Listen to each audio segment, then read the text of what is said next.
Yeah, just a quick review of the shoulder surgery pillow with pocket, and that's important. I've been looking at a lot of these lately, and there's a lot of different subtle features on these things, so you really got to take a close look.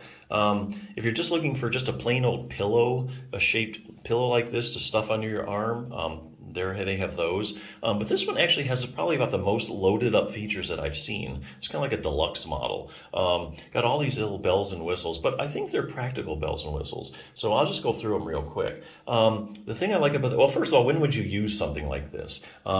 Two reasons. One, if you just had shoulder surgery, because if you have shoulder surgery and you can lay on your back, that's true. A lot of people lay on their side, and you're not going to lay on the side you had surgery on. You're going to lay on the opposite side.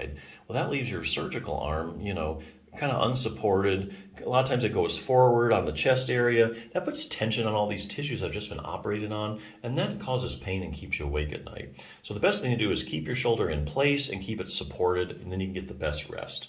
So that's the main idea behind these. On the other hand, if you're a side sleeper and just looking for some shoulder support, there's no reason why you can't use one of these for that either.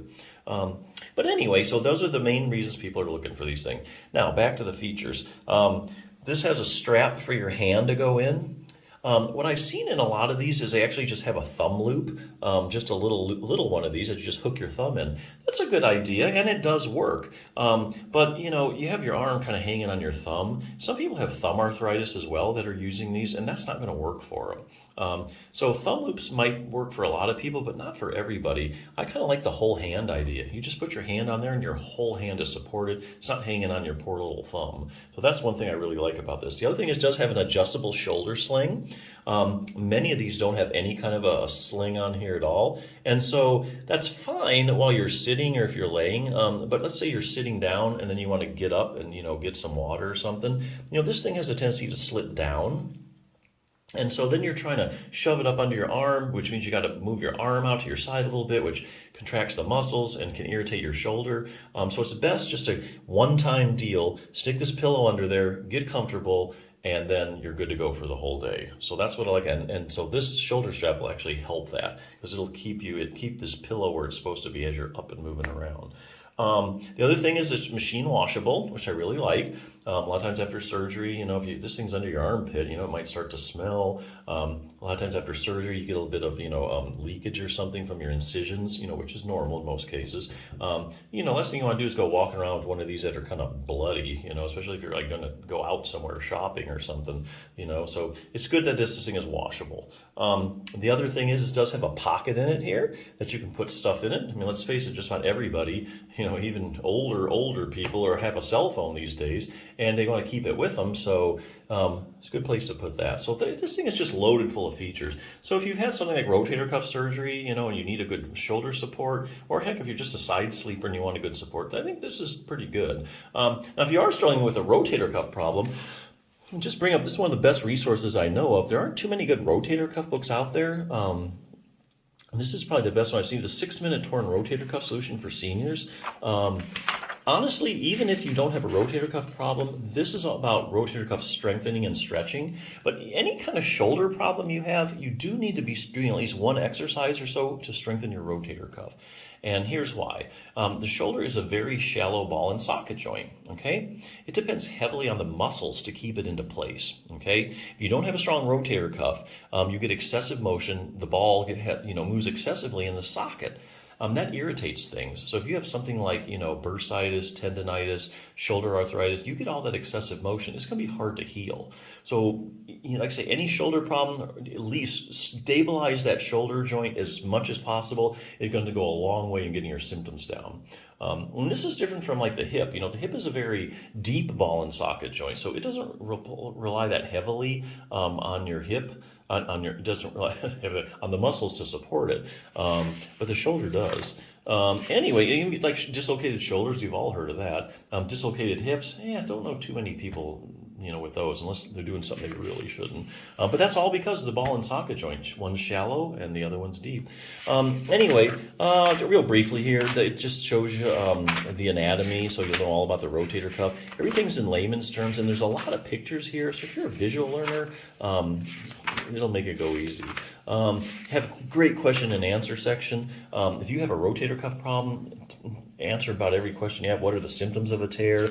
Any arm maneuvers that might indicate I have a tear? Any imaging tests used to diagnose it? Where exactly does it tear at? Are there different kinds of rotator cuff tears? Of course there are. I have a rotator cuff tear and I'm in a lot of pain. I need surgery, right? Well, not necessarily, and I'll tell you why. Here again, I said it's a very evidence-based book, uses studies to answer its questions. Each one of these is a study in layman's terms. So basically look at studies where, say, you take 100 people that have torn their rotator cuff. Researchers measure the size of the tear, and then they run like a pain scale, like a visual analog scale, so they find out how much pain they're in. So then you've got a group of people that have a torn rotator cuff. We know how big the tear is, and we know how bad they're hurting. Now, you would think there'd be a perfect correlation. Hey, the bigger the tear, the more they're hurting. That's really not what they're finding in these studies. What they're finding is that there's actually a fair amount of percentage of people that have a rotator cuff tear that have no pain at all. So the asymptomatic rotator cuff tear is a real thing. It's been duplicated in tons of studies, especially as people get older, get in your 60s, your 70s. Incidence of rotator cuff tears really jumps up, but a lot of them are asymptomatic. They don't have any pain. So last thing you want to do is you go to the doctor, my shoulder hurts, they do an MRI. Oh, you have a torn rotator cuff. That's your problem. We need to fix it. Well, not necessarily. That could be an asymptomatic tear, and really something else is causing you, the pain. So you don't want to jump into that. Get your rotator cuff repaired, and really you had an asymptomatic tear, and the problem was something else. I don't want to fall into that trap. Anyway, what will happen if I just leave my rotator cuff tear alone? Here again, look at studies with people with torn rotator cuffs that for some reason or another they just don't do anything about it and they don't get any treatment. So researchers follow these people over years and then they say, whatever happened to it? Did it get better, same, worse? Did it repair itself? Interesting.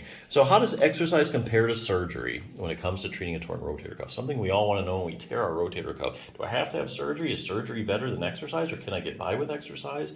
I don't want surgery. Can I just will some exercises do it? And only way you're really going to know scientifically is by looking at the randomized controlled trials. That's the highest form of proof in medicine that a treatment's actually effective. So here again, this would be like you take 100 people with a torn rotator cuff, 50 randomly assigned to surgery, the other 50 randomly assigned to exercise program, and then you follow them over time. So let's say like 2 years from now, who did better? The people that had their rotator cuff surgically repaired, or the people that did a good exercise program? What these studies are finding are basically there's small differences, and you're basically going to end up at the same place. So anyway, and it has the exercise program, stretching and strengthening program, very well laid out. Beginner, intermediate, advanced will literally take you probably more like 5 minutes. Very concise program. But anyway, hey, if you just had your rotator cuff repaired and you need a good surgical pillow, I think this is one that has a lot of options for you. So definitely check it out.